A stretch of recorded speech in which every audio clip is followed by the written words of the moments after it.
5. Sehari sebelum pergi. Hentikan Sayan. Aku butuh kamu di sini. Sudah cukup aku kehilangan orang yang aku sayangi dan sekarang aku tak ingin kehilangan kamu. Keselamatanmu nomor 1 dan kamu telah menjadi salah satu orang yang menghuni hatiku. Terang Kuni. Tapi Sayan, aku ingin ikut bersamamu. Ucap Vania bersikuku ingin ikut. Tidak. Mungkin aku tak akan sanggup jika harus kehilangan kamu. Apalagi aku punya ribuan karyawan yang harus dihidupi. Jadi aku mohon sama kamu. Bertahanlah di sini dan jaga asetku. Kamu jangan khawatir. Sebelum pergi, aku akan menelpon semua koneksiku untuk menjagamu. Terang Kuni yang membuat Vania menangis. Dia menangis bukan karena tidak diajak. Tapi dia menangis karena takut kehilangan Kuni. Bagi Vania, Kuni adalah laki-laki nomor 1 di hatinya dan hanya Kuni yang berhak menghuni hatinya. Bahkan seorang raja atau presiden pun tidak berhak mendapat cinta dan hatinya. Semua yang dicapai oleh Vania itu berkat Kuni. Jika bukan karena Kuni, mungkin dia akan mengalami hidup yang lebih buruk lagi. Selain hutang yang bertambah numpuk, kehidupan pribadinya akan berantakan akibat dari penolakan semua laki-laki yang tak menginginkannya. Dengar Vania, setelah aku kembali, aku akan segera menemuimu. Tapi sebelum itu terjadi, aku ingin agar kamu menjaga dirimu baik-baik. Aku tidak ingin saat kembali nanti tidak melihatmu. Ucap Kuni mencoba menghibur Vania. Vania tetap diam. Dia tak tahu harus berkata apa. Apalagi saat mengingat waktunya bersama Kuni yang sangat singkat sekali. Dulu saat di Telago, dia hanya 3 hari bersama Kuni. Sementara sekarang di negara Java juga sama, 3 hari yang lalu mereka kembali bertemu dan besok, dia sudah tak bisa bersama Kuni lagi. Saat mengingat kenyataan di depannya, Vania sudah tidak bisa berbicara banyak lagi. Kuni memang berhak memilih jalan hidupnya. Sayang, dengarkan aku. Aku berjanji akan menemuimu nanti. Tapi untuk sekarang aku menginginkan kerelaanmu. Jalani hidup ini dengan bahagia dan berbahagialah. Ucap Kuni sambil memeluk Vania. Sementara Vania menangis sejadi-jadinya karena akan ditinggalkan oleh Kuni. Tanpa Vania sadari jika tangisannya mengganggu tidur Lenzi dan Lenzi terbangun saat mendengar suara tangis dari Vania. Vania kamu kenapa? Ucap Lenzi sambil mengucek matanya. Melihat Lenzi bangun, Kuni beranjak pergi ke kamar mandi. Sementara Vania tetap menangis. Dia tak kuasa saat mengingat Kuni akan pergi lagi. Setelah sadar kembali, Vania lalu menceritakan semuanya pada Lenzi bahwa Kuni akan pergi meninggalkan mereka. Dan itu membuat Lenzi sedikit syok. Hanya saja, Lenzi adalah orang yang hanya memiliki perasaan sedikit dengan Kuni sehingga dia tidak mempermasalahkannya. Setelah semua orang mandi, mereka bertiga akhirnya makan malam bersama untuk terakhir kalinya. Suasana canggung nampak terlihat. Di mana Vania yang kurang nafsu makan serta hatinya yang sedang tidak baik saja itu membuat suasana makin muram. Apalagi Kuni hanya diam dan tidak berusaha mencairkan suasana. Karena bagi Kuni, lebih baik dia dibenci sebelum pergi daripada harus dipikirkan terus-menerus oleh Vania. Saat suasana makin sunyi, tiba-tiba satu deringan handphone membuat ketiganya terkejut. Bahkan Lenzi lebih terkejut karena itu nada deringnya. Sehingga tanpa berlama-lama lagi, dia langsung mengangkat teleponnya. Apa? Apa yang kamu katakan? Aku tidak dengar. Terang Lenzi. Oh itu, baiklah. Kapan kamu menemuiku? Sahut Lenzi lagi. Apa yang kamu katakan? Aku ada di negara Java saat ini. Ucap Lenzi yang membuat Kuni tahu kalau yang menelponnya pasti dari negara Telago. Oh ayolah. Aku tidak butuh penghargaan itu, jadi aku tidak akan datang ke acara itu. Ucap Lenzi sedikit menyesal kali ini. Setelah beberapa perbincangan lagi, Lenzi akhirnya menutup teleponnya dan membuat Vania sedikit penasaran juga. Ada apa Lenzi? Tanya Vania datar sekali. Oh ini, salah satu fotoku memenangkan sebuah penghargaan. Meskipun aku sendiri tidak tahu penghargaan apa yang sedang aku ikuti. Ucap Lenzi. Oh selamat kalau begitu. Ucap Vania. Oh ayolah Vania. Aku tidak butuh selamat darimu. Lebih baik kamu benahi dulu raut wajahmu yang suram itu. Lagian di mana senyumanmu yang manis itu? Ucap Lenzi yang membuat Vania sedikit tersenyum.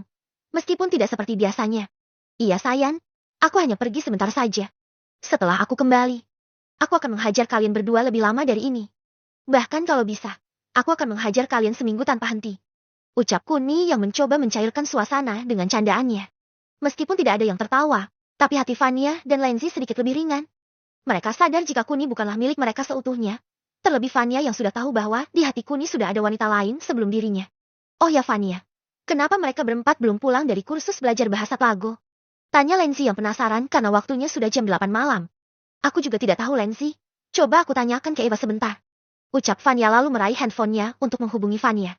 Setelah beberapa saat, Vania bilang jika mereka akan tiba di sini jam 10 malam. Karena mereka tidak hanya kursus, melainkan jalan-jalan juga di mana untuk belajar bahasa Java, dibutuhkan pemahaman serta praktek di lapangan sesering mungkin. Jadi setelah sore, Mereka akan jalan-jalan dan berinteraksi dengan penduduk lokal agar kosakata dan pemahaman berbicara bisa cepat fasih. Karena terkadang praktek lebih efisien ketimbang teori yang terus-menerus. Mendengar cerita Vania, Lensi sangat iri sekali. Dia tak tahu jika ada acara jalan-jalannya di akhir kursus. Sehingga dia bertekad. Besok dan seterusnya dia harus ikut karena jalan-jalan adalah hobinya. Sementara di tempat lain, Rensi yang sudah mengumpulkan kembali rekan-rekannya langsung menuju ke rumah Kuni. Perkiraan dalam 2 jam lagi dia akan tiba di rumah Kuni. Rasa khawatir dan penasaran menjadi satu. Dia khawatir tentang dirinya, dan juga penasaran tentang dirinya. Bahkan dia tak bisa menggambarkan betapa cemas hatinya karena rasa penasarannya sanggup mengalahkan rasa takutnya. Sebentar lagi ku pasti akan mengetahui siapa jati diriku ini, batin Rensi. Malam terasa panjang bagi Rensi dan mungkin terasa singkat bagi Vania. Karena kedua wanita ini akan mengalami siklus yang berbeda, di mana satu akan dibawa, dan satunya lagi akan ditinggalkan. Bab 346. Malam terakhir sebelum pergi. 2 jam berlalu dengan cepat dan keempat orang belum juga pulang. Hal ini membuat Lenzi dan Vania cemas sekali. Sudah jam 10:15, tapi suara kendaraan mereka tidak terdengar. Dengan perasaan cemas, akhirnya Vania menelpon Eva untuk mengonfirmasi sudah ada di mana mereka. Setelah beberapa saat, Eva yang kaget saat mendengar jika mereka belum pulang, langsung melihat CCTV seluruh kota dan menemukan jika Mitchell dan yang lainnya sedang terdampar di sebuah gang. Mereka berlima tidak sendiri, ada beberapa belasan preman yang sedang mengganggunya sehingga tanpa berlama-lama, Eva lalu menghubungi Kuni dan menceritakan semua yang dilihatnya melalui CCTV. Sementara Kuni geram, dengan tetap tersenyum dia beralasan pergi untuk menemui koneksinya. Vania hanya mengangguk sambil tetap menunggu informasi dari Eva. Sedangkan Kuni yang sudah mendapat petunjuk dari Eva langsung menuju tempat kejadian perkara kurang dari 1 menit. Ayolah cantik, layani kami, ucap salah satu preman tersebut. Hehehe betul cantik, jangan khawatir, kami akan memuaskan kalian sampai pagi. Timpa lainnya. Mitsu dan yang lainnya terkejut dan juga ketakutan. Mereka tak mengerti kenapa dengan tiba-tiba ada preman-preman ini. Apalagi saat melihat guru pembimbing mereka yang sedang tersungkur ke lantai karena sudah dihajar tadi. Dan kenapa mereka berempat masih baik-baik saja. Karena preman-preman itu sedang menunggu bos mereka. Mereka akan menyuruh bosnya memilih wanita duluan. Setelah itu, sisanya untuk mereka. Chen, Ngan, Sen, Tuka, Mi. Ucap Felisa dengan bahasa Java yang terbata-bata dan membuat mereka tertawa terbahak-bahak. Hahaha, bos pasti bangga. Ini produk impor. Bule-bule, pasti enak ini. Ucap salah satu preman yang membuat preman lainnya bersemangat. Di mana bos kalian? Tiba-tiba, ucapan Kuni mengejutkan semuanya. Kuni yang sampai di lokasi, lalu berdiri di atas genteng warga sambil melihat ke bawah. Hal ini ia lakukan karena saat berada di atas, dia bisa melihat keseluruhan peristiwa dengan sangat jelas sekali. Siapa kamu? Turun kalau berani. Ucap salah satu preman berteriak-teriak pada Kuni. Hanya sampah masyarakat seperti kalian. Apa perlu aku bunuh? Ucap Kuni yang membuat preman-preman itu marah. Dasar bajingan, turun atau aku akan melemparimu.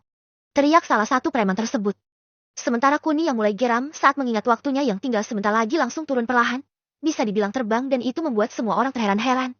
Sejak membaca buku-buku dari Tuan Leo, Kuni bisa mengetahui semuanya secara singkat. Terbang, memanipulasi udara, memadakannya dan menjadikannya pistol, pukulan harimau bahkan pedang bayangan, semua sudah Kuni kuasai dengan sangat baik. Tapi yang paling bermanfaat adalah ilmu terbang karena Kuni bisa terbang dan tanpa terlihat oleh manusia biasa karena tubuhnya bisa diselimuti oleh udara yang padat di sekitarnya. Kalian telah berani mengancam dan mengusik karyawan keluarga Mirza. Bukankah kalian tahu sendiri konsekuensinya apa? Ucap Kuni sambil berjalan perlahan ke salah satu preman yang dari tadi berteriak-teriak padanya. Kamu adalah manusia yang paling arogan di sini. Aku akan memberi contoh melalui dirimu. Ucap Kuni santai lalu meraih leher preman itu dan sedetik kemudian. Krik suara leher patah terdengar tanpa ada suara jeritan yang membuat preman yang lainnya terkejut dan langsung lemas. Mendengar nama keluarga Mirza aja sudah membuat mereka terkejut. Dan sekarang mereka mendengar jika mereka mengganggu karyawan keluarga Mirza. Tatapan membunuh Kuni membuat preman-preman itu langsung berlutut karena ketakutan. Dia tak tahu jika gadis-gadis yang mereka ganggu bekerja untuk keluarga Mirza. Tuan, maafkan kami. Maafkan kebodohan kami karena tidak mengenali karyawan keluarga Mirza. Ucap salah satu preman itu dengan menahan tangisnya. Maaf, apa jadinya jika aku tidak datang? Mungkin mereka sudah mengalami trauma yang sangat dalam akibat ulah bejat kalian. Ucap Kuni lalu meraih leher preman di depannya dan mematahkannya lagi. Dari sekitar 15 preman, Kuni membunuh 7 orang yang paling dekat dengan Mitchell dan yang lainnya, sementara sisanya Kuni bebaskan dengan syarat, mereka tidak boleh mengganggu orang lain lagi, apalagi harus mengganggu karyawan keluarga Mirza. Setelah itu, suara sirine polisi terdengar dan membuat preman-preman itu lega, mereka siap menyalahkan Kuni dan membuatnya dihukum karena sudah membunuh teman-temannya. Tapi keinginan tidak sesuai dengan kenyataan. Setelah polisi-polisi itu tiba dan keluar, mereka langsung menuju Kuni dan memberi hormat khusus pada Kuni yang membuat preman-preman itu terkejut. Tuan Kun, sisanya biar kami urus, ucap polisi tersebut. Oh baiklah. Tolong kalian antar wanita-wanita ini pulang ke rumahku, ucap Kuni santai lalu menghilang di kegelapan malam. Sementara di rumah Kuni, sesaat setelah Kuni pergi, Rensi dan rekan-rekan yang lainnya tiba di rumah Kuni di Blok A. Hanya saja, berapa kali pun Rensi berteriak dan mencari, dia tidak menemukan Kuni. Sehingga dia lalu menghubungi Eva untuk mencari tahu tentang keberadaan Kuni. Setelah itu, Eva menjelaskan jika Kuni tinggal di rumah Dewi dan membuat Rensi langsung pergi ke rumah Dewi di Blok S. Sesampainya di sana, Rensi terkejut saat melihat dua wanita, yang satu tinggi, langsing dan seksi, dan yang satunya lagi pendek dan cantik. Mungkin ini wanita yang mampu merubah Kuni batin Kuni. Siapa kamu? Tanya Vania saat mengetahui ada seseorang di depan gerbangnya. Sejak Kuni pergi, Vania dan Lenzi menunggu kedatangan teman-teman mereka di teras rumah. Itu sebabnya dia bisa melihat Rensi yang ada di depan gerbang. Di mana Kuni? Ucap Rensi singkat. Dia sedang bertemu teman koneksinya. Ucap Vania dengan tataan sedikit curiga pada Rensi. Kulit tangan yang putih seputih kristal itu sedikit membuat mata Vania takjub. Dia tak pernah melihat putih bersih dan indah seperti milik Rensi. Meskipun wajahnya ditutupi dan hanya tinggal matanya saja yang terlihat. Tapi Vania tahu jika wanita di depannya ini pasti memiliki kecantikan yang tiada tara di dunia ini. Setelah mendengar ucapan Vania, Rensi masuk dan itu mengejutkan Vania. Dia takut Rensi orang jahat sehingga dia sedikit berteriak dengan Rensi. Berhenti, jangan mendekat lagi. Teriak Vania. Rensi yang awalnya terkejut, tetap melanjutkan langkahnya. Dia tak tahu wanita seperti apa Vania sehingga dia tak ingin berdebat dan tetap menjaga sikapnya. Bab 347, Ilmu Bulu Ringan. Berhenti, teriak Vania pada Rensi. Apa yang kamu takutkan? Aku kesini membawa pengawal untuk kalian. Ucap Rensi yang membuat Vania terkejut. Sebelumnya Kuni sudah berkata akan membuat koneksinya melindungi Vania selama dia pergi. Tapi kata pengawal sedikit mengejutkan Vania karena Kuni tidak berbicara sedikit pun mengenai pengawal untuknya. Tapi Kuni, dia yang memintaku untuk membawa rekan-rekanku untuk melindungimu selama kami berpetualang. Terang Rensi yang kembali mengejutkan Vania. Berpetualang? Ucap Vania. Iya, aku dan Kuni akan berpetualang berdua saja. Ucap Rensi singkat. Sementara Vania syak, Kuni yang telah sampai dan mengetahui jika di rumahnya banyak orang langsung mengerti. Rensi, kamu sudah datang. Sapa Kuni dari atas yang membuat semua orang terutama Rensi terkejut. Ilmu bulu ringan. Ucap Rensi lirih dan itu jelas didengar oleh Kuni. Oh, jadi kamu tahu ilmu ini. Apa kamu bisa menggunakannya? Tanya Kuni penasaran. Tidak, tapi guru pernah menunjukkannya padaku. Ucap Rensi datar. Apa kamu ingin aku mengajarimu? Mungkin ini bermanfaat bagi kita ke depannya. Ucap Kuni. Tapi aku dengar, guru pernah berkata jika ilmu ini tidak cocok denganku karena itu sangat menguras tenaga dalam. Terang Rensi. Sementara Kuni terkejut. Apalagi selama ini dia tak tahu ambang batasnya sendiri. Tapi satu yang Kuni tahu, dia bisa mentransfer sumber kehidupannya pada orang lain sesuka hatinya. Kamu jangan khawatir. Jika kamu kehabisan tenaga, aku bisa memberikannya secara gratis. Ucap Kuni santai. Tuan Kun, kami juga mau. Ucap salah satu rekan Rensi dengan mata berbinarnya. Untuk kalian. Aku tidak yakin tapi aku akan mengajarkannya sekarang juga. Ucap Kuni lalu mempraktekannya sekali lagi. Dengar, yang harus kalian lakukan adalah memfokuskan kesenjangan kalian di sekitar betis dan bawah kaki kalian. Sehingga kalian bisa melayang seperti ini. Terang Kuni sambil melayang perlahan. Sementara Rensi sedang berpikir, rekan-rekannya langsung mempraktekannya dan gagal. Ternyata pengendalian kesenjangannya rumit sekali karena mereka harus benar-benar fokus dan memiliki tenaga yang sangat besar. Tuan Kun, apakah ada tips lainnya? Tanya salah satu rekan Rensi. Yang tertulis di buku seperti itu. Kuncinya hanya pengendalian kesenjangan saja. Tapi aku punya cara dan ini bisa kalian lakukan nantinya. Berdirilah di depan kolam dan coba gerakan air itu dengan kesenjangan yang kalian punya. Setelah itu bentuk sebuah pusaran dan pusaran itu letakkan di bawah kaki kalian. Semoga kalian berhasil kali ini. Terang Kuni yang lagi-lagi membuat mata mereka berbinar. Baik Tuan Kun, terima kasih bimbingan Anda. Ucap mereka hampir serempak. Setelah itu, Kuni masuk tanpa melihat Rensi mencobanya. Dia yakin Rensi penasaran, sehingga dia tak ingin melihatnya sekarang karena dia tahu Rensi mungkin malu saat belajar dilihat oleh Kuni. Kun, apa kamu melihat mereka? Karena Eva tidak mengabariku tentang mereka. Tanya Vania pada Kuni. Oh, mereka sedang melakukan observasi tambahan. Aku baru saja ditelepon oleh Eva. Ucap Kuni santai. Haha sih. Begitu, terus tentang wanita di depan itu. Apa benar kamu akan pergi dengannya? Ucap Vania yang mendapat anggukan dari Kuni. Berdua saja. Tanya Vania lagi. Mendengar ucapan Vania, Kuni sedikit berpikir. Mungkin saja Vania cemburu. Itu tidak seperti yang kamu bayangkan. Aku hanya profesional kerja dengannya. Meskipun dia juga sudah sering menolakku. Ucap Kuni. Vania yang mengetahui jika Kuni punya perasaan terhadap wanita tersebut hanya bisa diam. Apalagi saat mendengar jika wanita di depan rumahnya itu menolak Kuni. Dengan kata lain, sebelum dengannya, Kuni lebih dulu suka dengan wanita bertopeng itu. Sementara di tempat lain, Mitsu dan ketiga temannya dibawa ke kantor polisi untuk diinterogasi. Setelah melihat pembunuhan yang dilakukan oleh Kuni membuat keempat wanita itu pingsan. Kemudian Erik menyuruh anak buahnya untuk membawanya ke kantor polisi terlebih dahulu sebelum benar-benar dipulangkan. Karena Erik ingin mereka mengerti jika Kuni membunuh preman itu untuk keselamatan mereka ke depannya. Karena sifat alami preman adalah pendendam. Sedang sifat lainnya adalah takut akan trauma kematian. Setelah sadar, mereka mendapat cerita dari Erik. Meskipun mereka tidak mengerti. Tapi beruntungnya, guru kursus mereka ada bersama mereka sehingga dia menerjemahkan ke bahasa Tlago. Bahasa yang lebih mereka kuasai ketimbang bahasa Java. Kurang lebih sekitar 30 menitan, akhirnya mereka mengerti jika Kuni hanya membunuh para penjahat saja. Kuni tidak pernah membunuh warga sipil yang baik. Apalagi Kuni mendapat dukungan penuh dari pihak kepolisian tentang semua tindakannya karena itulah mereka akhirnya mengerti dan tidak takut lagi dengan Kuni. Apalagi selama beberapa hari ini, Kuni selalu memperlakukan mereka dengan baik sehingga rasa terkejut dan takut akan Kuni perlahan-lahan hilang dengan sendirinya. Baiklah, karena kalian sudah mengerti. Kalian bisa memilih menginap di sini atau saya antar pulang sekarang juga. Ucap Erik yang membuat mereka terkejut setelah mendengar terjemahan dari guru mereka. Tentu saja kami pulang sekarang. Ucap Mitsu yang mendapat anggukan dari teman-teman lainnya. Erik yang mengerti lantas mengantar mereka secara pribadi. Bahkan Erik menambahkan jika mereka mengalami kesulitan ke depannya, mereka bisa menghubunginya dan membereskan masalah mereka. Bagi Erik, mengabdi pada Kuni adalah satu hal yang luar biasa. Mengingat sepak terjang Kuni yang bisa dikatakan sembunyi-sembunyi, tapi mampu memikat seorang jenderal satu-satunya di negara ini serta mendapat pengakuannya. Bahkan sahabatnya sendiri di kota Red, Bagus Sulistyo juga menaruh harapan yang besar pada Kuni dengan menempatkan cucunya di samping Kuni. Andai anakku tidak mati, mungkin sekarang sudah berumur 22 dan bisa membantuku untuk lebih dekat lagi dengan Kuni melalui pernikahannya batin Erik. Kurang dari 10 menit. Mereka tiba dan Vanya yang dari tadi cemas langsung tersenyum bahagia. Dia tak menyangka. Keterlambatan mereka membuat hatinya sangat cemas. Hei kalian, jalan-jalan kemana saja sampai selarut ini? Ucap Vanya. Kami, jalan-jalan. Ucap Marcella sedikit terkejut. Hehe iya kami jalan-jalan ke berbagai tempat sampai lupa waktu ucap Mitsu menutupi keraguan Marcella. Iya Vanya, di sini memang indah sekali sehingga kami terlena sesaat. Timpal Bora untuk melengkapi kebohongan mereka.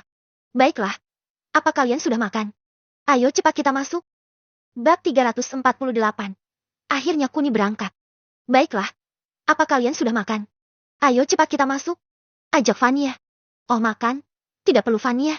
Kami akan tidur dengan segera karena kami sudah kenyang. Ucap Mitsu yang mendapat anggukan dari semua orang. Bagaimana mereka bisa makan sekarang jika tadi mereka melihat dengan mata kepala mereka sendiri saat Kuni mematahkan leher para preman itu dengan begitu sangat mudahnya. Meskipun tidak ada darah, tapi suara retakan tulang serta mata melotot di depan mereka sudah mampu membuat mereka mual-mual. Hal yang selama ini tak pernah mereka lihat dan bayangkan. Malam ini, mereka bisa melihatnya secara live dan dengan akal yang masih sadar. Sehingga selalu terngiang-ngiang dalam pikiran mereka raut wajah para preman yang mati mengenaskan itu. Setelah membayangkan wajah preman-preman itu, Mitsu dan yang lainnya langsung bergegas pergi ke lantai ketiga. Sementara Vanya dan Lenzi sedikit bingung dengan tingkah aneh mereka berempat. Hanya saja mereka tak terlalu memusingkannya karena melihat mereka kembali dengan keadaan baik-baik saja itu sudah cukup bagi Vanya. Di keheningan malam itu, setelah semua orang masuk kamar, Vanya yang tidak bisa tidur malam itu hanya bisa kembali menerima nasibnya. Dia tak mengira akan berpisah lagi dengan Kuni meskipun baru beberapa hari dipersatukan lagi. Sementara Kuni yang diam-diam memperhatikan Rensi dari atap balkonnya sedikit terkejut saat mengetahui Rensi bisa menggunakan jurus terbangnya. Bahkan Rensi baru sekali itu mencoba dan langsung berhasil. Itu membuat Kuni makin takjub dengan Rensi. Setelah beberapa saat Rensi berlatih, akhirnya dia bisa menyempurnakannya. Hanya saja untuk mengetahui batas kemampuannya itu masih dipelajari lagi oleh Rensi karena dia takut saat terbang. Tiba-tiba tenaganya habis dan terjatuh yang membuatnya bisa malu nanti di depan Kuni. Apalagi ego Rensi yang tinggi itu membuatnya tak mau kalah oleh siapapun, terutama rekan-rekannya yang tersisa di pasukan elit Harimau Merah. Dia harus lebih unggul dari mereka. Sehingga malam itu, Rensi berlatih tanpa henti sampai dia mengetahui batas kemampuannya. Keesokan harinya, saat mereka makan pagi bersama, Mitsu dan ketiga teman lainnya nampak menahan mual saat melihat Kuni. Bayangan tentang betapa sadisnya Kuni nampak terngiang-ngiang di pikiran mereka. Hal itu yang membuat mereka sedikit bingung. Sarapan atau tidak? Sementara Kuni yang mengetahui masalah mereka. Akhirnya memikirkan cara yang tidak sampai membuat mereka berempat curiga agar pikiran mereka kembali jernih. Baiklah semua, karena ini adalah makan bersama terakhir kita. Setidaknya kita bisa mengenang ini sebagai kenangan yang tidak akan terlupakan untuk kita. Untuk itu, Mari kita berdoa dan saling berpegangan tangan agar rasa kekeluargaan kita akan semakin akrab ke depannya. Ucap Kuni santai. Setelah itu mereka saling berpegangan. Apalagi saat ini Kuni di antara Vanya dan Lancy sehingga keempat wanita rombongan Mitchell tidak bersentuhan langsung dengan Kuni.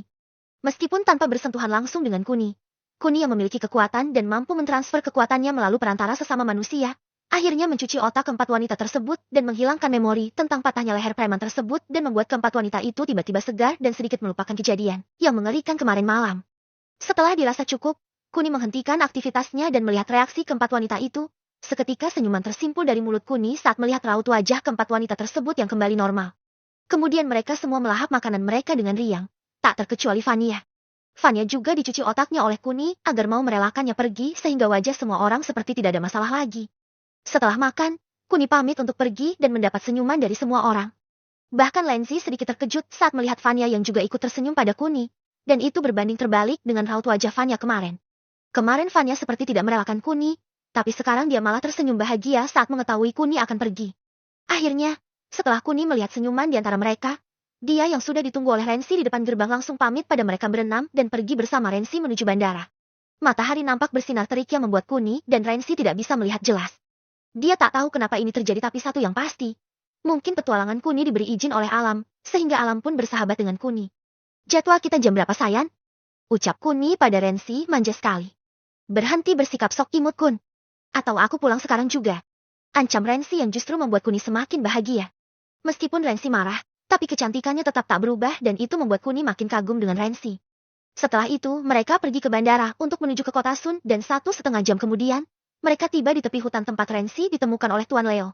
Hutan yang sangat lebat, bahkan matahari pun seperti tidak bisa menembusnya, karena sepanjang Kuni melihat, hanya ada warna gelap dan gelap. Mereka akhirnya masuk dengan santainya. Apalagi waktu juga menunjukkan pukul 12 siang. Hanya saja seperti yang sudah diceritakan tadi. Cahaya seperti tak bisa menembus pepohonan di sana, sehingga hutannya terlihat keramat dan angker. Hei tunggu. Mau kemana kalian? Ucap seseorang memanggil Kuni dan Rensi, padahal mereka masuk baru beberapa langkah saja. Kuni yang mendengar dengan sangat jelas lalu berbalik dan melihat nenek tua. Umurnya kisaran 90 tahunan dan punggungnya bungkuk sekali yang membuat Kuni dan Rensi terkejut. Apalagi, selama mereka jalan ke sini, mereka tidak mendeteksi adanya aktivitas manusia dengan jarak 5 kilometer tadi. Dan sekarang mereka justru dipanggil-panggil oleh nenek tua yang entah dari mana datangnya. Jika hantu, ini baru jam 12 siang. Tapi jika itu manusia, akan aneh karena Kuni tidak bisa mendeteksinya tadi. Ada apa nenek? Kenapa teriak-teriak memanggil kami? Ucap Kuni santai. Kalian mau kemana? Apa kalian tahu tempat apa yang akan kalian datangi itu? Ucap nenek sedikit khawatir. Kami, tentu saja tahu nenek. Kami mau masuk hutan dan berpetualang di sana. Ucap Kuni santai karena dia tak tahu apa yang terjadi sebenarnya.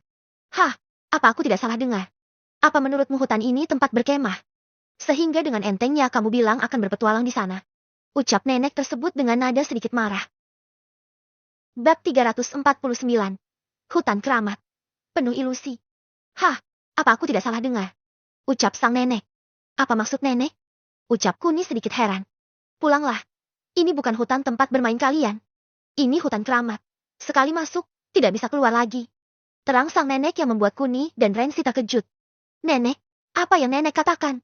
Bukankah ini hutan pada umumnya? Lalu kenapa dinamakan hutan keramat? Tanya Kuni penasaran.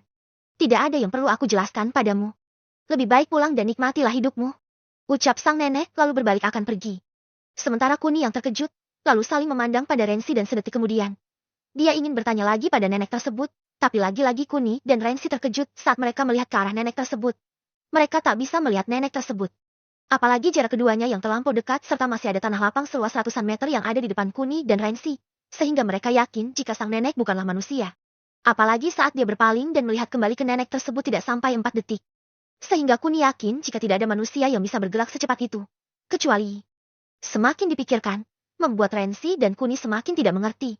Apalagi sejak mendapat peringatan dari sang nenek misterius, membuat pikiran Kuni dan Rensi bimbang. Mereka bimbang karena ada celah keraguan, sementara tekadnya kemarin sudah sirna seutuhnya. Kun, bagaimana? Apa kita lanjut saja? Tanya Rensi pada Kuni. Untuk apa kita berhenti di sini Rensi? Bukankah itu akan menjadi tantangan yang nyata untuk kita? Ucap Kuni sambil mencoba menggoda Rensi. Kemudian mereka kembali berjalan masuk dan berjalan lurus ke depan. Semakin berjalan, keanehan semakin nyata terjadi di mana pohon yang sudah dilewati oleh mereka selalu ada di depan mereka. Awalnya Kuni tidak menghiraukan karena dia tak merasa lelah sedikit pun. Tapi Rensi, wanita yang bersamanya mengalami kelelahan yang sangat tidak wajar sekali. Seolah-olah tenaganya terkuras habis dan itu membuat Kuni curiga akan keanehan hutan tersebut. Apalagi saat melihat waktu di jam tangan Kuni yang seolah-olah berhenti. Itu menandakan jika mereka tidak kemana-mana dan hanya berjalan di tempat. Benar-benar hutan yang aneh, batin Kuni. Rensi, apa kamu masih sanggup? Tanya Kuni dengan wajah serius. Sementara Rensi hanya mengangguk, meskipun tenaganya sangat terkuras habis, tapi dia tak ingin menunjukkan kelemahannya pada Kuni. Baiklah, ayo kita jalan lagi, tapi kali ini kita tandai jalan kita dengan memberi goresan-goresan di pohon-pohon besar yang kita lalui. Terang Kuni. Setelah itu, mereka kembali berjalan lurus ke depan dan menandai setiap pohon besar yang mereka lalui. Setelah beberapa kali menandai, Kuni terkejut saat tanda yang ada di pohon itu malah ada di depannya. Kuni akhirnya mengerti jika ini hanyalah ilusi saja, sehingga tanpa berlama-lama lagi dan tanpa aba-aba. Dia lalu memukul Rensi dengan keras dan membuat Rensi terpental jauh. Rensi, maaf. Wow. Rensi yang terkejut tentu saja marah, meskipun dia tak merasakan sakit akan pukulan Kuni. Tapi akibat pukulan Kuni itu membuat topengnya pecah dan dia tak membawa topeng cadangan untuknya. Kun kamu ucap Rensi geram. Maaf Rensi, ini satu-satunya cara agar kita bisa keluar dari ilusi pikiran kita sendiri. Terang Kuni. Ilusi? Apa yang kamu maksud? Tanya Rensi. Selama ini kita hanya berjalan di tempat Rensi. Itu sebabnya aku memukulmu tanpa pemberitahuan terlebih dahulu agar kita bisa sadar dan kembali ke alam nyata kita. Lihatlah itu. Terang Kuni sambil menunjuk arah hutan yang terluar. Itu, bagaimana bisa? Bukankah kita sudah berjalan sangat jauh sekali? Ucap Rensi tak percaya. Mungkin, setelah kita menghirup udara di sini, tubuh kita sepertinya biasa-biasa saja. Tapi pikiran kita dimanipulasi oleh ilusi yang menjaga hutan ini. Sekarang lihat ini. Kita di sini sudah 6 jam dan itu tanpa kita sadari. Terang Kuni sambil memperlihatkan jam tangannya yang menunjukkan pukul 6 sore. Sementara Rensi tak percaya. Sudah 6 jam dan mereka belum masuk ke hutan sepenuhnya. Pantas saja tenaganya terkuras habis. Padahal Rensi mengira jika mereka belum ada 1 jam di sana. Yang lebih membuat Rensi makin tak percaya adalah Kuni. Dia seperti tak melihat tanda-tanda kelelahan dari Kuni yang membuatnya makin penasaran dengan Kuni. Bagaimana? Apa kita berkemah di sini atau kita jalan lagi? Tanya Kuni santai. Malam ini kita berkemah dulu Kun. Tenagaku sudah terkuras habis tadi. Ucap Rensi jujur. Tapi ini baru jam 6 Rensi, kalau masalah tenaga. Aku bisa mentransfer tenagaku untukmu. Seperti saat terakhir itu. Ucap Kuni dengan senyumannya. Sementara Rensi menerka-nerka dan hanya bisa memikirkan satu momen di mana saat dia melawan Edric dan Cancelo sendirian. Kemudian Kuni datang dan menciumnya. Meskipun setelah itu tenaganya pulih dengan sangat cepat. Tapi cara Kuni untuk memulihkannya itu yang tidak biasa. Dan dia tak ingin melakukannya lagi. Tidak usah, dasar mesum. Ucap Rensi sedikit keras. Hei, aku sudah menyelamatkan nyawamu, dan kamu malah berpikiran kalau aku ini mesum. Ucap Kuni tak percaya. Oh benar, katakan padaku jika bukan mesum lalu itu apa saat kamu dengan mudahnya mengambil ciuman pertamaku. Ucap Rensi yang membuat Kuni terkejut. Bahkan petarung seperti Rensi pun masih memikirkan ciuman pertamanya layaknya gadis normal pada umumnya. Iya untuk itu aku minta maaf. Sebetulnya tidak harus dengan ciuman. Masih ada cara lain. Ucap Kuni santai yang makin membuat Rensi marah. Dasar kamu bajingan, teriak Rensi lalu melempar sebuah batu pada Kuni. Hei Rensi, dengar dulu. Memang ada cara lain. Tapi tidak efisien karena membutuhkan waktu yang cukup lama. Sementara cara yang paling cepat adalah dengan berciuman. Dengan begitu saya bisa mentransfer tenaga dengan cepat sekali. Terang Kuni. Tapi tetap saja caramu mesum Kun. Dan aku tak menginginkannya lagi. Terang Rensi. Oh ayolah Rensi. Aku sangat mengharapkannya. Kamu kan tahu sendiri kalau di hutan ini sangat aneh. Besar kemungkinan aku akan punya waktu untuk menciummu. Ucap Kuni dengan senyum jahatnya. Sementara Rensi tidak menghiraukannya. Dia malah melihat peta yang digambar Kuni untuk mengalihkan pikiran Kuni yang mesum itu. Bab 350. RNSY terkena cacing ilusi. Hei Rensi, apa yang kamu lihat? Lihat di sebelah sana adalah tepi hutan yang jaraknya hanya 500 meter dari sini. Lalu kamu sudah melihat peta. Lucu sekali. Ucap Kuni mengejek Rensi. Rensi hanya diam. Kemudian dia mencari pohon yang besar dan tinggi lalu tidur di dahannya. Sementara Kuni melihat sekitar. Meskipun Rensi tidak memintanya berjaga, tapi sebagai seorang laki-laki, Kuni tetap berjaga-jaga demi keamanan Rensi, apalagi dia sudah berjanji akan menjaga keamanan Rensi sebelum memulai petualangannya tadi. Dari atas sini, yang berjarak 50 meter dari tanah. Meskipun tempat yang mereka tiduri masih termasuk luar hutan. Tapi keanehan demi keanehan jelas terlihat dari raut wajah Kuni yang terkejut. Di mana Kuni bisa melihat orang lalu lalang, anak-anak berlarian dan bahkan ada tempat seperti pasar di kejauhan. Dia tak mengerti ini ilusi atau bukan. Tapi yang jelas, Mereka seperti tidak melihatnya bahkan tidak menyadari jika ada Kuni di atas pohon. Kuni yang tak bisa berpikir jernih saat melihat orang-orang itu berlalu lalang lantas ingin turun dan mencoba bertanya pada mereka. Tapi keanehan terjadi lagi saat Kuni turun dan mencapai tanah. Dia tak melihat orang-orang yang berlalu lalang dengan ramai itu. Kemudian dia mencoba melihat Rensi dari bawah dan akhirnya jelas. Dia tidak bisa melihat Rensi. Sehingga dengan keadaan panik, dia lantas kembali ke atas untuk memastikan jejak Rensi dan terkejut saat melihat Rensi sedang terlelap dan kemudian dia melihat ke bawah dan terkejut lagi dengan keramaian di bawah. Sungguh aneh batin Kuni. Setelah beberapa saat berpikir, Kuni hanya bisa menyimpulkan satu kemungkinan dan tanpa berlama-lama lagi, dia turun perlahan sambil melihat ke bawah dan ke atas. 1 meter, 2 meter, 5 meter, dan 8 meter setelah turun. Kuni tak bisa melihat keduanya. Dia tak bisa melihat Rensi dan juga tak bisa melihat orang-orang yang ada di bawah. Kemudian dia naik lagi 1 meter, 2 meter, dan 3 meter baru dia bisa melihat Rensi dan orang-orang yang ada di bawah. Setelah itu, dia mengukur jarak tanah dengan jarak dia berdiri saat ini dan dia dapat menyimpulkan bahwa ilusi itu tingginya hanya sekitar 25 meter. Lebih dari itu sudah keluar dari hutan ilusi. Dengan kata lain, jika mereka ingin melewati hutan ilusi, maka mereka bisa melakukannya dengan cara terbang di atas 25 meter. Apalagi saat melihat banyak pohon-pohon tinggi yang tingginya bisa mencapai 50 meter ke atas. Dengan kesimpulan yang Kuni dapat, dia akhirnya bisa memberikan kabar gembira untuk Rensi besok. Sehingga untuk malam ini, dia bisa beristirahat dengan tenang. Setelah itu dia kembali di dekat Rensi dan sangat senang sekali saat melihat wajah cantik Rensi. Semakin lama dilihat, pikirannya semakin traveling kemana-mana. Bahkan bercinta ada dalam pikiran Kuni yang membuatnya tak bisa mengelak jika dirinya memang mesum. Kuni lalu melihat sekitar dan mengamatinya. Apalagi saat dia melihat waktu dan terkejut lagi. Seolah-olah waktu di sini lebih cepat berputar karena jam di tangannya sudah menunjukkan pukul 2 dini hari. Padahal aku hanya naik turun saja dan sekarang sudah jam 2 batin Kuni. Dengan aktivitas yang sama, Kuni masih memperhatikan kegiatan orang-orang yang ada di depannya. Dia sadar jika orang-orang itu mungkin saja adalah arwah korban dari hutan ilusi tersebut. Mungkin kebanyakan orang-orang tersebut mati karena kelelahan. Semakin mengamati, Kuni semakin mengerti jika arwah-arwah di bawah sana selalu melakukan hal sama dan tidak ada satupun dari mereka yang saling berinteraksi. Itu terbukti dari tidak adanya percakapan di antara mereka. Kun, jangan lama-lama Kun. Saat sedang asyik-asyiknya mengamati, Kuni dikejutkan oleh ngigauan Rensi tentang dirinya. Kuni yang penasaran itu lantas merekam Rensi untuk dijadikan bukti nyatanya kalau Rensi sedang bermimpi tentangnya. Kun, kamu mau kemana? Apa kamu mau meninggalkan aku sendiri? Suara Rensi yang membuat Kuni makin tersenyum. Rupanya Rensi diam-diam menaruh hati pada Kuni. Kamu jangan begitu Kun. Bukankah ciuman pertamaku sudah kuberikan untukmu? Jika kamu meminta lebih, aku akan memberikannya secara sukarela. Ucap Rensi yang kembali mengejutkan Kuni. Oh Kun, lebih cepat Kun. Aku menginginkan dirimu Kuni sayaan. Ucap Rensi lagi yang membuat Kuni makin merasa aneh. Dia tak menyangka jika Rensi sangat hot sekali. Tapi saat mengingat semua ucapan Rensi, itu sangat tidak masuk akal. Kenapa tiba-tiba Rensi mengigau tentangnya dan bahkan menginginkan sesuatu yang dia sendiri tak mau melakukannya? Dengan perasaan rasa penasaran yang tinggi, Kuni mencoba melihat Rensi dengan mata dewanya, dan tidak ada sesuatu yang salah. Semua normal seperti biasa, selain namanya tidak ada informasi lainnya lagi yang bisa dibaca oleh Kuni. Kemudian, mata Kuni tertuju pada lengan bagian bawah Rensi yang tergores dan itu membuat Kuni sedikit bingung juga. Bukankah Rensi memiliki kesenjangan ruang hampa yang menyelimuti tubuhnya? Lalu kenapa dia bisa terluka? Semakin memikirkannya, dia malah semakin bingung. Banyak keanehan sejak dia memasuki hutan ini. Padahal dia baru memasuki hutan yang hanya berjarak 500 meter dari luar.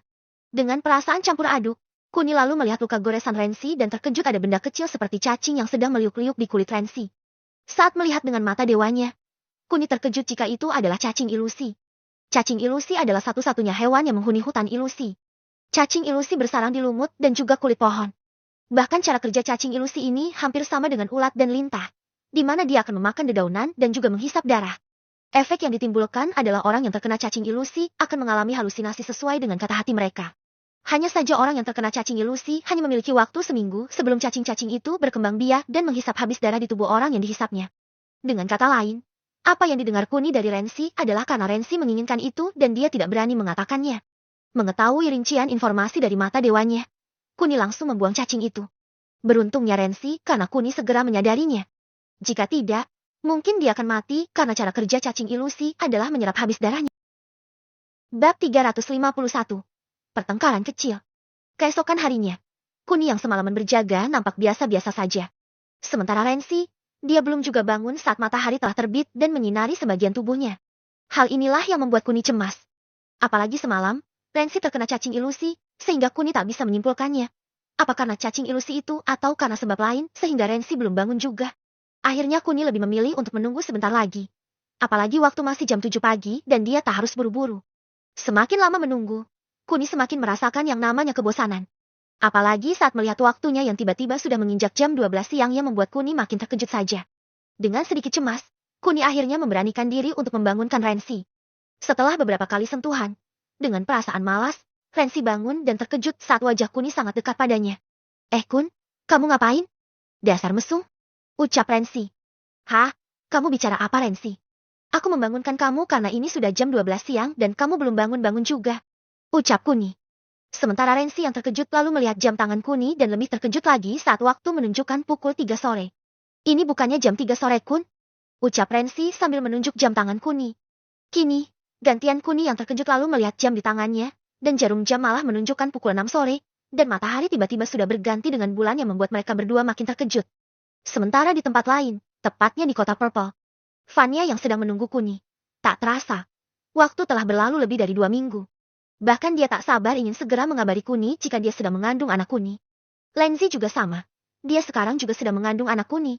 Meskipun kehamilannya masih ambigu, karena waktunya kurang. Sehingga dites pek samar-samar. Sedang saran dari dokter kandungan adalah menunggu beberapa hari lagi. Pasti ada yang merasa aneh. Padahal Kuni baru 2 hari berpetualang dan kenapa ceritanya langsung loncat ke 2 minggu. Sabar ya, semua itu ada prosesnya. Selain itu, memang ada penjelasannya. Tapi masih saya sembunyikan di bab berapa biar kalian makin penasaran hehehe. Kembali ke Kuni. Kuni dan Rensi memutuskan untuk membuang jam tangannya. Mereka hanya bisa mengandalkan matahari karena keanehan yang terjadi barusan membuat mereka berdua kebingungan. Dengan perasaan penuh teka-teki, akhirnya mereka melanjutkan perjalanan mereka meskipun waktunya malam hari. Mereka berdua yang tak butuh makan tetap melanjutkan perjalanan mereka dengan melompat dari satu pohon ke pohon lainnya. Hal ini mereka lakukan untuk menghindari hutan ilusi. Meskipun awalnya Rensi tak percaya dan kebetulan waktunya juga malam. Kuni yang sebelumnya menjelaskan pada Rensi, kemudian Rensi mencoba mempraktekannya. Rensi akhirnya percaya setelah dia mengalaminya sendiri. Di mana teori Kuni tentang tinggi hutan ilusi hanya sekitar 25 meter itu benar adanya. Setelah melompat lebih dari ratusan pohon, Kuni dan Rensi masih tak bisa melihat tempat yang ingin mereka tuju.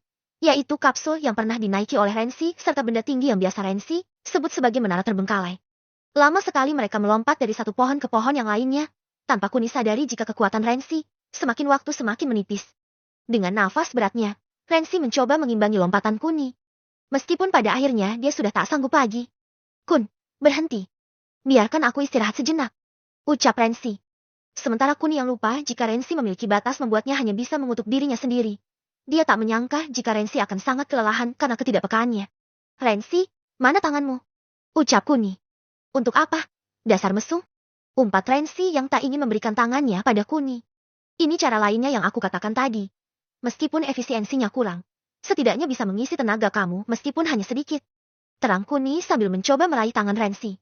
Tidak perlu Kun, aku akan istirahat saja. Ucap Rensi tetap tak mau memberikan tangannya. Dengan sedikit memaksa, Kuni yang memiliki kekuatan yang lebih besar dari Rensi langsung membuat Rensi tidak bisa bergerak, lalu Kuni meraih tangan Rensi dan memegangnya erat-erat. Hanya seperti ini saja. Apa kamu masih malu denganku? Ucap Kuni dengan senyum menawannya. Sementara Rensi menunduk. Dia tak tahu apakah Kuni benar-benar seorang laki-laki jantan atau hanya karena dia memikat hatinya saja. Apalagi saat mengingat betapa brengseknya Kuni, yang membuat Rensi tak bisa memaafkan Kuni dengan mudah. Sehingga, tanpa disadari oleh Rensi, raut wajah Rensi berubah, seolah-olah ingin membunuh seseorang. Hei Rensi, ada apa dengan wajahmu? Ucap Kuni. Tidak, tidak ada. Sangkal Rensi. Kamu tidak boleh bohong. Aku tahu kamu sedang memikirkan hal-hal buruk tentangku. Ucap Kuni yang membuat Rensi terkejut. Epi, apa yang kamu katakan Kun? Tanpa aku memikirkannya pun, kamu memang orang yang buruk Kun. Terang Rensi dengan suaranya yang sedikit terbata-bata. Oh, ayolah Rensi, aku tidak seburuk yang kamu pikirkan. Jika aku adalah laki-laki yang buruk, mungkin saat ini juga aku akan menelanjangimu dan menidurimu. Ucap Kuni sedikit bercanda. Hentikan Kun, jaga bicaramu. Aku tak ingin melakukan hal tabu itu denganmu. Teriak Rensi yang membuat Kuni sedikit sakit hati. Baru kali ini Kuni sakit hati dengan ucapan Rensi, sehingga dia melepas tangan Rensi dan sedikit menjauh. Meskipun dia tahu jika Rensi menginginkannya, tapi kemunafikan Rensi dan juga egonya yang tinggi sangat berlawanan dengan kriteria yang diinginkan Kuni. Kuni lebih suka cewek yang belak-belakan dan tidak munafik. Meskipun wanita tersebut adalah seorang pelcur sekalipun, selama dia tidak munafik dan jujur menyukai uang atau kepuasan, Kuni akan tetap memilihnya. Tapi, Ceritanya dengan Rensi berbeda. Dari awal, Rensi selalu menolak dan menolak. Tapi apa yang diigaukan oleh Rensi tadi sedikit memberi harapan untuk Kuni. Meskipun harapan itu selalu ditolak oleh Rensi. Dengan perasaan sakit hatinya, Kuni yang mengetahui jika berada di atas pohon jauh lebih aman lalu tidur untuk mendinginkan pikirannya. Sementara Rensi merasa bodoh sekali, dia sangat membenci egonya sendiri. Bagaimana dia bisa menolak Kuni berkali-kali, sedang hatinya menginginkannya. Rensi juga merasa jika ucapannya kali ini sudah keterlaluan. Dengan perasaan bersalahnya, dia ingin meminta maaf pada Kuni. Bab 352. Hutan Ilusi Waktu. Ketika dia ingin meminta maaf, dia melihat Kuni sedang tertidur dan mengurungkan niatnya. Rensi juga ikut tidur agar tenaganya kembali fit setelah terbangun. Di kesunyian malam ini, keduanya tidur dengan lelap sekali. Mereka tidur sampai tak terasa jika mereka telah tidur berbulan-bulan. Bahkan Kuni yang memiliki kekuatan lebih besar dari Rensi juga tak menyadari jika mereka sudah tertidur berbulan-bulan lamanya. Bangunlah. Apa kalian ingin tidur di sini selamanya? Suara yang sedikit familiar dan menggema di mana-mana itu membuat Kuni dan Rensi terbangun. Dengan malasnya seolah-olah kekurangan tidur, Kuni dan Rensi saling memandang dan Rensi terkejut saat melihat jenggot hitam lebat tumbuh di dagu Kuni. Kun itu, ucap Rensi sambil menunjuk wajah Kuni. Sementara Kuni yang menyadari ada keanehan di wajahnya karena seperti ada bulu lebat yang tumbuh, membuatnya memegang dagu dan mendapati jenggot di dagunya. Ini aneh sekali, padahal kita tidur baru sebentar. Tanya Kuni keheranan yang mendapat anggukan dari Rensi. Sementara mereka kebingungan, perasaan keduanya sudah membaik. Bahkan Kuni dan Rensi sama-sama lupa tentang pertengkaran kecil mereka terakhir kali. Akhirnya, mereka berdua memutuskan untuk melanjutkan perjalanan mereka. Meskipun di telinga mereka masih terngiang-ngiang suara yang membangunkan mereka. Mereka yakin sekali jika itu suara nenek-nenek yang pernah melarangnya masuk ke hutan ini. Hei Kun, apa kamu tidak merasa aneh? Tanya Rensi pada Kuni. Bagaimana kita tidak merasa aneh Rensi? Dari tadi aku sedang memikirkannya. Terang Kuni. Lalu, apa yang kamu pikirkan? Apakah sama denganku? Tanya Rensi lagi. Mungkin saja. Sekarang katakan, apa yang menurutmu aneh? Tanya Kuni. Itu, ucap Rensi sambil menunjuk bulan. Kuni lalu berhenti dan melihat bulan itu. Dia tak melihat ada keanehan di bulan itu, lalu dia memakai mata dewanya dan seketika bulan yang dia lihat barusan langsung hilang dan berubah menjadi siang. Matahari tiba-tiba muncul di atas mereka dan lagi-lagi membuat keduanya kebingungan. Apalagi sepanjang mereka melompat, mereka masih tidak bisa menemukan atau melihat menara terbengkalai yang Rensi maksud. Rensi, coba ceritakan secara detail, di sudut posisi mana kamu melihat menara itu? Tanya Kuni. Sementara Rensi sedang mengingat-ingat dan kemudian dia menceritakan pada Kuni jika dia melihat menara itu dari bawah. Menara yang tinggi itu nampak terlihat jelas dari bawah. Bahkan tingginya lebih dari 50 meter. Dengan kata lain, jika mereka berada di tempat tertinggi, mereka bisa melihatnya. Hanya saja, sampai sekarang, mereka masih tidak melihatnya dan itu membuat Kuni sedikit kebingungan lagi. Karena cuaca sangat terik sekali, sehingga Kuni memutuskan untuk turun agar bisa berteduh sejenak. Apalagi dia tidak tahu keadaan di bawah apakah masih termasuk kawasan hutan ilusi atau sudah melewatinya. Kemudian mereka turun dan terkejut saat melihat hamparan rumput yang luas sekali. Sejauh mata memandang, hanya ada rumput. Bahkan pohon-pohon tinggi yang mereka loncati tadi tiba-tiba menghilang tanpa jejak. Sungguh keanehan lainnya yang membuat Kuni dan Rensi makin kebingungan. Akhirnya, mereka memutuskan untuk istirahat sebentar, sambil mengamati rumput yang ada di sekitarnya. Dengan mata dewanya, Kuni tahu jika rumput ini berbeda dari rumput yang ada di kota Purple. Melalui mata dewanya, dia tahu jika rumput yang sedang diinjaknya ini adalah rumput stikoma. Rumput stikoma adalah rumput yang tidak pernah tua ataupun muda. Bahkan setelah diinjak atau dipetik sekalipun, mereka akan tetap utuh dan meregenerasi bagian batang dan daunnya dengan sangat cepat. Bahkan lebih cepat dari hembusan angin yang ada di sana. Mengetahui informasi ini, membuat Kuni hanya bisa tertegun. Dia tak tahu apakah rumput-rumput ini berbahaya atau tidak. Tapi saat melihatnya dengan mata kepalanya sendiri, Kuni semakin yakin dengan informasi yang didapatnya dari mata dewanya. Kun ini, ucapan Rensi terhenti saat mengingat tempat ini. Saat baru pertama kali ditemukan, dia dibawa ke sini oleh gurunya, Tuan Leo. Dengan perasaan riang, Rensi yang waktu itu masih berusia sekitar 3 tahun langsung berlarian kemanapun. Bahkan sejauh dia berlari, dia akan kembali kepada gurunya. Itulah kenangan yang tidak akan pernah bisa dilupakan oleh Rensi. Perasaan pertama kalinya tersenyum. Ceria dan bahagia dia rasakan secara bersamaan. Bahkan saking senangnya, tubuhnya yang baru saja ditemukan mengalami kelelahan fisik dan membuatnya jatuh pingsan. Semua itu dia ingat dengan betul. Kenangan yang membuatnya mengerti arti kata bahagia. Meskipun tak berlangsung lama, tapi dia sangat menikmatinya. Sampai-sampai. Dengar Ovi, jika kamu rindu tempat ini, datanglah ke sini sesukamu. Ini adalah arah jalan ke sini. Ucap Tuan Leo sambil memberikan secari kertas. Secari kertas yang diselipkan pada liontin yang Rensi pakai. Liontin yang dari kecil sampai sekarang tidak pernah dia lepas. Liontin yang tidak pernah kekecilan ataupun kebesaran. Karena liontin ini adalah pemberian dari Tuan Leo padanya, sehingga ini menjadi liontin berharga untuknya. Meskipun ingat akan secari kertas yang ada di liontin tersebut, tapi Rensi masih terpaku oleh kenangannya. Dia masih saja bernostalgia sampai-sampai tanpa sadar. Rensi meneteskan air matanya karena rindu akan sosok gurunya itu. Sosok laki-laki yang sudah berumur itu telah melekat di relung hati Rensi yang paling dalam dan itu tidak terbantahkan. Rensi, kamu kenapa? Tanya Kuni saat melihat air mata Rensi jatuh. Oh, tidak apa-apa Kun. Aku sangat merindukan tempat ini, sehingga aku tak bisa menghentikan air mata kebahagiaanku. Ucap Rensi datar. Sementara Kuni terkejut. Apakah Rensi pernah ke tempat ini? Tapi saat mengingat jika Rensi ditemukan di hutan ini, sehingga kemungkinan besar Rensi pernah ke sini itu tinggi sekali. Kemudian, Kuni duduk sambil menunggu Rensi melepas kerinduannya. Bahkan secara sekilas, Kuni juga teringat dengan tempat pertama kalinya dia bertemu dengan sang guru. Meskipun tumbuhannya berbeda, tapi dari sudut angelnya yang hampir sama, di mana sepanjang mata memandang, hanya ada bunga lily of valley. Kun, maafkan aku. Aku teringat akan sesuatu setelah melihat ini. Ucap Rensi lalu mengambil liontinnya dan membukanya. Sementara Kuni yang terkejut hanya bisa memandangi Rensi, dia tak tahu apa maksud Rensi. Setelah itu, Rensi menyerahkan secari kertas pada Kuni dan Kuni langsung membukanya. Bab 353, Komposisi letak hutan keramat. Hutan keramat memiliki 3 tempat yang berbeda, yang mana pada setiap ruangannya memiliki siklus yang berbeda. Tempat pertama adalah hutan ilusi. Di hutan ilusi ini kamu akan mengalami penyiksaan yang sangat besar. Di mana di dalam hutan ilusi ini ada sebuah makhluk yang sangat kecil tapi mematikan. Meskipun mematikan, selama kamu tidak berbenturan dengan pohon besar dan tidak mengalami luka, maka makhluk mematikan itu tidak akan membahayakan. Cara agar bisa keluar dari hutan ilusi adalah dengan naik ke atas pohon setinggi mungkin dan melewati hutan ilusi dari atas pohon. Tapi ada konsekuensi yang harus kamu terima saat naik pohon yang tinggi, karena disitulah tempat kedua. Meskipun tidak mengerikan, tapi itu akan sangat menyita waktu kalian lebih cepat lagi, karena di tempat kedua ini biasa kita sebut ilusi waktu. Ada banyak hal yang harus kita buang saat memasuki tempat kedua ini. Yang pertama adalah pikiran kita tentang waktu. Buang semua benda yang ada kaitannya dengan waktu seperti jam tangan dan handphone yang bisa menunjukkan waktu. Selain itu, ada pantangan besar saat kita berada di ilusi waktu ini, yaitu dilarang tidur. Jika kita ketiduran, butuh sekitar 10-15 tahun bagi kita untuk bangun secara alami. Sehingga tidur di ilusi waktu harus kita hindari. Dan yang terakhir adalah ilusi ruang, dan ini adalah tempat yang kamu sukai Ovi.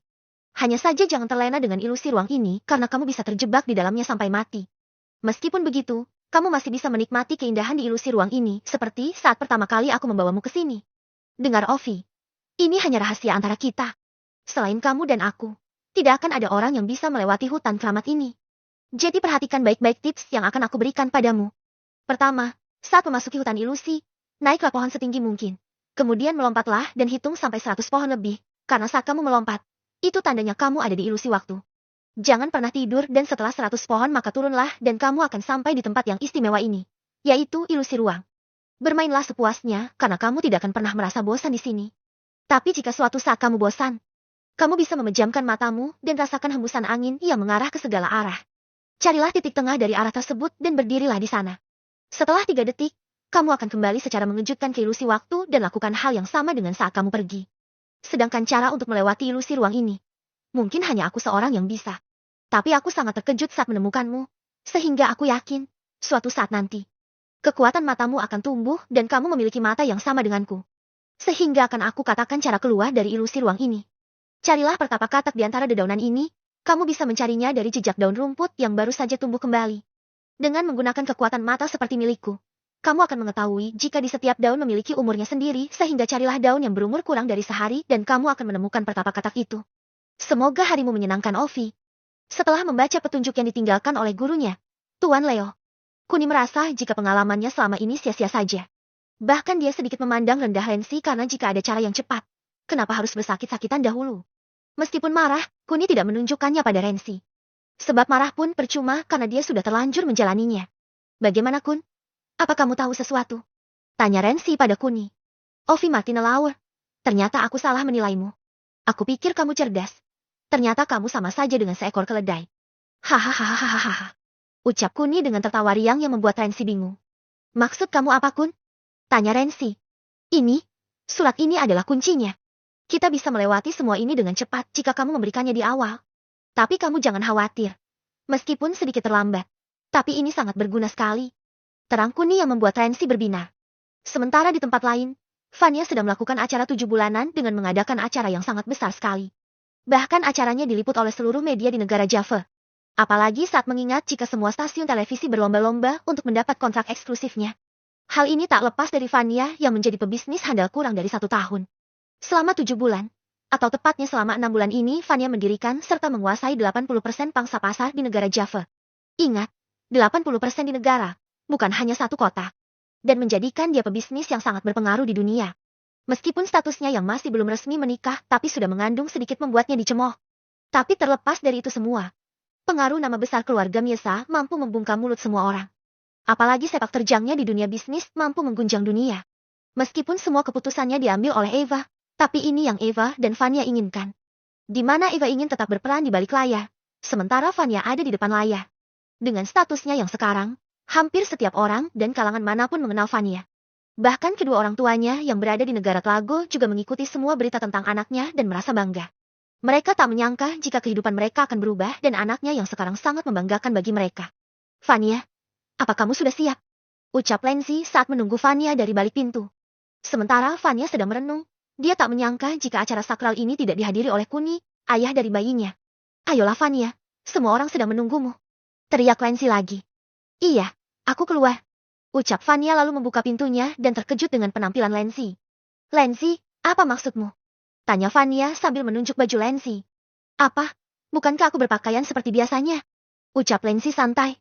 Bukan itu yang aku maksud. Mana pakaian yang aku kasih kemarin? Bukankah kita akan keluar bersama-sama? Terang Fania dengan gimik wajah sedikit marah. Lupakan Fania. Apa kata penggemarku nanti jika mereka tahu aku sudah mengandung?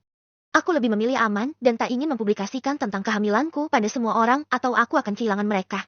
Terang Lenzi dengan gimik acuh tak acuh. Bagi Lenzi, penggemar adalah segalanya dan dia akan tetap menyembunyikan kehamilannya. Bab 354. Kata pertapa, FROG. Bagi Lenzi, penggemar adalah segalanya. Apalagi dia baru saja dinobatkan sebagai Ratu Sosmed setelah akun IG-nya mencapai lebih dari 100 juta penggemar. Meskipun tak ada yang tahu tentang sosok Lenzi yang sekarang. Tapi semua foto yang Lenzi upload selalu menjadi bahan perbincangan hangat. Dari perhiasan mewah-mewah, batu giok mentah, mobil sport Kuni, dan masih banyak lagi. Semua itu mampu membuat Lenzi mendapat royalti dari para penggemar ataupun dari aplikasi. Sehingga tanpa bekerja pun, Lenzi sudah mampu mencukupi kebutuhan hidupnya. Di antara teman-teman yang lainnya, hanya Lenzi yang tidak bekerja. Sedangkan Mitchell dan yang lainnya memiliki jabatan yang tak kalah penting juga. Bahkan Mitchell dan Bora menjadi salah satu direktur cabang yang ada di kota Red dan Blue. Sehingga keduanya jarang sekali bertemu. Sementara Felisa yang cerewet serta Marcella yang pendiam masih tinggal bersama Fania dan Lenzi di rumah kelas super yang dulunya merupakan rumah Dewi. Saat mengetahui jika Lenzi tak ingin terlihat oleh publik, Fania hanya sedikit kecewa. Dia ingin sekali mengenalkan pada dunia jika pewaris keluarga Miesa ada 2 dan akan segera lahir ke dunia. Tanpa Fania ketahui, sebelum anaknya lahir, anak Kuni yang lainnya telah lebih dulu lahir tepat di hari ini, hari yang sama dengan acara yang diadakan olehnya. Sementara di tempat lain, Kuni yang sudah mengetahui semua teka-teki yang ada di hutan keramat ini malah bersikap santai. Dia tak ingin buru-buru keluar dari ilusi ruang ini karena saat melihat Rensi, dia bahagia sekali. Kuni baru menyadari jika kecantikan yang diperlihatkan oleh Rensi selama ini hanya segelintir saja. Rupanya, saat Rensi tersenyum, wajahnya terlihat lebih cantik dan itu membuat Kuni sedikit gugup sekali. Apalagi, ini pertama kalinya Kuni melihat Rensi tersenyum. Sehingga gelora cinta di hatinya kian membesar saja. Sementara Rensi berputar, berlari dan seketika tidur di atas rumput yang indah itu. Dia tak menyadari jika Kuni sudah memperhatikannya dari tadi. Senyum cerah terlihat di wajah Rensi.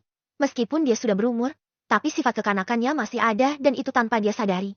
Meskipun ada Kuni, tapi dia tak malu untuk menunjukkan sisi femininnya. Lambat laun, suasana hati Rensi kian membaik saja. Seolah-olah dia sudah bisa menerima Kuni. Hanya saja, karena ego yang terlampaui tinggi sehingga dia tak punya keberanian untuk mengungkapkannya. Sementara Rensi bermain, Kuni memperhatikan Rensi, dan waktu di dunia nyata telah berganti dari 7 bulan, kini menjadi genap 1 tahun. Bahkan anak-anak Kuni dari Fania dan Lenzi sudah lahir beberapa bulan lalu dan itu tanpa disadari oleh Kuni. Hanya saja, semakin lama Kuni semakin jenuh dan dia memutuskan untuk melanjutkan petualangan mereka. Rensi yang sedang asyik berlarian, sementara Kuni, dengan menggunakan mata dewanya, dia mencari pertapa katak yang diceritakan oleh gurunya. Dengan secara diam-diam Kuni mengamati dan memperhatikan setiap daun rumput yang ada di sekitarnya. Setiap hari Kuni mencari dan mencari, tapi belum bisa menemukannya. Bahkan waktu terdekat yang pernah dia lihat adalah 3 bulan lalu yang membuat Kuni sedikit frustasi. Ternyata, Meskipun sudah mendapat petunjuk dari gurunya, itu tidak menjamin Kuni bisa menemukannya dengan mudah. Semakin lama, semakin frustasi, sementara Rensi tetap ceria. Hanya saja keceriaan Rensi terlihat janggal karena Rensi bahagia hampir setiap waktu. Senyumannya seolah-olah dipaksakan, dan matanya sedikit merah akibat keseringan tertawa dan melihat. Bahkan untuk berkedip pun, sepertinya jarang dilakukan oleh Rensi. Kuni yang merasa aneh lalu menghampiri Rensi dan menghentikan tindakannya. Rensi, kamu? Ucap Kuni setelah memegang tangan Rensi. Sementara Rensi terkejut Kuni tiba-tiba memegang tangannya dan membuatnya malu. Nampak rona merah di pipi Rensi yang tak bisa disembunyikan dari Kuni. Kukun, kamu? Ucap Rensi. Kamu apa? Kamu kenapa joget-joget terus Rensi? Ucap Kuni memotong ucapan Rensi. Sementara Rensi terkejut saat Kuni bilang jika dirinya joget-joget. Padahal sedari tadi dia tidur. Tidur nyenyak sekali. Setelah itu, Rensi bercerita bahwa dirinya selama ini tidur, dan membuat Kuni terkejut. Lalu siapa wanita yang berlari dan menari sepanjang waktu tadi? Kemudian Kuni melihat lagi rumput-rumput itu dan menemukan ada rumput baru yang berusia 3 minggu, 2 minggu, 1 bulan, 5 hari, 9 hari seminggu, dan yang paling mendekati adalah 3 hari. Semakin penasaran Kuni karena daun yang dia lihat terlihat acak sekali sehingga jika diurutkan sangat mustahil sekali. Kuni yang tidak menghiraukan Rensi, tetap mencari daun muda berumur 1 hari itu. Dari ujung kanan sampai ujung kiri masih saja tidak terlihat. Sementara Rensi saat melihat Kuni seperti orang gila hanya bisa duduk dan melamun. Dia tak tahu harus berkata apa karena dia malu tadi dan Kuni juga tidak cerita apapun padanya. Setelah mencari dengan penuh tekad dan tenaga, dia akhirnya menemukan daun muda berumur 2 hari. Sayang sekali batin Kuni. Kuni tetap melanjutkan usahanya meskipun slogan jangan menyerah tetap semangat slogan Ojo zaman dulu berganti menjadi jangan semangat. Tetap putus asa slogan Ojo zaman now hehehehe. Dia tetap gigih mencari pertapa katak sebagai tujuan utamanya. Setelah beberapa saat, karena pikirannya sedang panas, Kuni akhirnya duduk dan diam untuk mendinginkan otaknya yang sudah dia pakai berbulan-bulan untuk mencari pertapa katak itu. Sementara Rensi bingung dengan tingkah laku Kuni lalu memberanikan diri untuk bertanya pada Kuni. Kun, dari tadi kamu mondar-mandir terus. Memangnya apa yang kamu cari? Tanya Rensi datar. Sementara Kuni dengan perasaan malasnya, dia lalu menyahut ucapan Rensi dengan enteng. Aku sedang mencari katak, ucap Kuni. Oh maksud kamu ini. Ucap Rensi santai sambil menunjukkan seekor katak yang sedang berpose mirip seperti orang yang sedang bersemedi. Ini? Dari mana kamu menemukannya? Tanya Kuni penasaran sekali. Oh, jadi kamu sedang mencari sahabatku. Dia Froggy, sahabat karibku. Meskipun sudah lama tidak ketemu, tapi dia masih mengenaliku. Terang Rensi santai sekali. Sementara Kuni langsung naik pitam. Entah siapa yang salah tapi yang jelas, wanita selalu benar. Itu pedoman yang sudah diturunkan dari nenek moyang kita, sehingga dengan tampang biasa-biasa saja, Rensi masih bisa tersenyum saat membelai pipi Froggy yang imut itu. Bab 355, Cincin Memori untuk RNSY. Rensi, teriak Kuni pada Rensi dengan mata merahnya. Kun ada apa denganmu? Kenapa kamu teriak-teriak padaku? Ucap Rensi yang tak terima jika Kuni meneriakinya. Kamu, dasar kamu. Ah sudahlah, aku tak tahu lagi harus berkata apa. Seolah-olah aku yang dipermainkan di sini. Ucap Kuni sedikit emosi. Hah? Kamu aneh Kun. Bicara yang jelas. Pinya Rensi. Siapa itu tadi sahabatmu? Si Froggy. Aku mondar-mandir karena mencarinya. Sedangkan kamu dengan manisnya malah memperkenalkan aku padanya. Apa kamu tahu perasaanku? Rasanya ingin. Ah tak tahulah. Ucap Kuni lalu berbaring sambil memejamkan matanya. Hanya saja, dia cuma pura-pura tidur karena dia takut konsekuensinya akan sama saat tidur tidak bisa bangun lagi. Mana aku tahu Kun. Kamunya juga gak cerita ke aku. Kalau tahu gitu, bukankah kamu yang salah? Terang Rensi sedikit memojokkan Kuni. Sementara Kuni tetap diam. Dia bukan ngambek. Hanya saja sedang mengutuk dirinya tentang kebodohan yang tidak dia sengaja itu. Sengaja Kuni tidak menceritakannya pada Rensi agar Rensi bisa fokus bermain-main. Tapi akibatnya apa sekarang? Kuni sudah mengalaminya di mana dia mencari sesuatu yang bahkan sudah bersama Rensi sebelumnya. Lagi-lagi, pertengkaran kecil terjadi di antara mereka. Antara siapa yang salah? Tapi bagi Kuni ini murni kebodohannya. Beberapa saat kemudian, Kuni membuka matanya dan sudah tak mempermasalahkannya lagi. Dia sadar jika ini memang salahnya karena dia tidak cerita ke Rensi terlebih dulu. Hanya saja di sini, Kuni masih saja bingung. Bukankah Rensi tidak punya mata dewa? Lalu dari mana dia tahu dan bisa melihat kata pertapa? Atau jangan-jangan, dari awal kata pertapa bisa dilihat dengan mata telanjang, dan hanya umur daunnya saja yang terlihat melalui mata dewanya. Sungguh ini semua membuat Kuni bingung. Kuni bingung dengan keberuntungan Rensi dan juga kebodohannya. Kuni merasa dia paling pintar, tapi kenyataannya telah berbicara.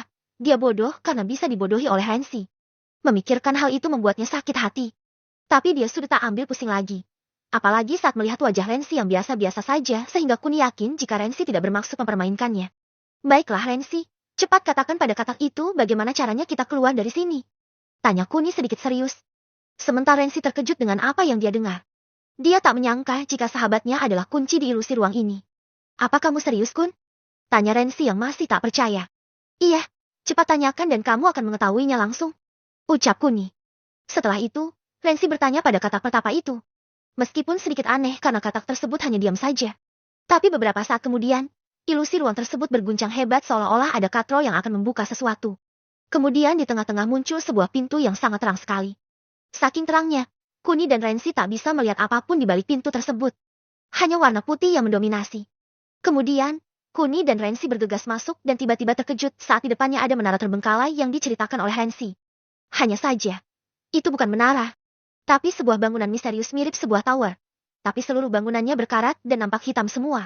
Jika itu buatan manusia, itu tidak mungkin sama sekali. Tapi jika itu buatan alien, kemungkinannya besar. Sementara Kuni memperhatikan menara terbengkalai. Rensi, matanya tertuju pada sebuah kapsul yang ada di depan mereka. Dia berjalan keluar sambil memperhatikan kapsul tersebut. Dan bayangannya sama, tidak berubah sama sekali. Rensi kemudian masuk untuk melihatnya dan tidak bisa berhenti menangis saat kenangan itu tiba. Dia tak tahu bagaimana kapsul ini masih tetap utuh dan tidak ada debu ataupun semak belukar di dalamnya. Padahal kapsul ini sudah lama kosong, tapi isi di dalamnya masih saja bersih. Dengan perasaan keheranan, Rensi masuk dan melihat sebuah tempat tidur mini. Dia ingat di sanalah dulu pertama kali dia ditemukan oleh Tuan Leo. Tempat tidur itu bersebelahan dengan sebuah kursi yang sangat modern sekali. Bahkan bentuknya tidak ada yang sama dengan di bumi. Kemudian dia duduk di kursi tersebut dan tiba-tiba sebuah layar hologram besar muncul di depannya. Selamat datang. Pemindaian retina dimulai. Silahkan buka kedua bola mata Anda. Suara mesin terdengar. Hanya saja bahasanya sangat asing sehingga Rensi tidak mengerti. Tapi, karena Rensi melihat layar hologram di depannya, tanpa dia sadari jika kedua matanya terbuka dan sedetik kemudian. Pemindaian retina berhasil. Selamat datang Nona Ovi. Suara mesin terdengar lagi dan lagi-lagi Rensi tidak mengerti. Tapi setelahnya, sedetik kemudian, jiwa Rensi seperti masuk ke dalam hologram tersebut. Sedang tubuhnya duduk seperti orang pingsan di kursi tersebut. Kemudian, Rensi berada di sebuah ruangan serba putih. Dia tak tahu ada di mana.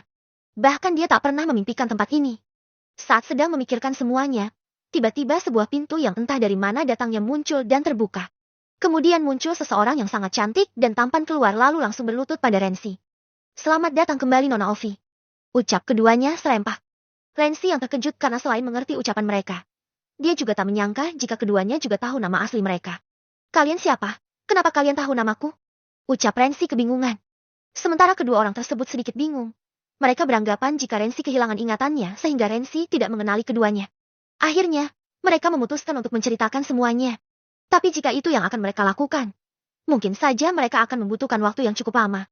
Sehingga cara terbaik adalah dengan memperlihatkan memori yang terakhir dan membiarkan Rensi melihatnya sendiri. Akhirnya mereka memberikan sebuah cincin pada Rensi dan menjelaskan jika cincin ini akan menjawab semua pertanyaan tentang mereka. Bahkan cincin ini juga bisa memberitahukan tentang jati diri Rensi yang asli. Anda jangan khawatir Nona Ovi. Kami pastikan Anda akan baik-baik saja. Ucap wanita yang langsung memberikan cincin ini pada Rensi. Dengan sedikit ragu-ragu, Rensi memakainya dan kemudian dia seperti dibawa ke tempat lain lagi. Dia tak tahu apakah dia bermimpi lagi atau dia dibawa lagi ke mimpi lainnya. Sehingga membuatnya tak bisa mengerti apapun.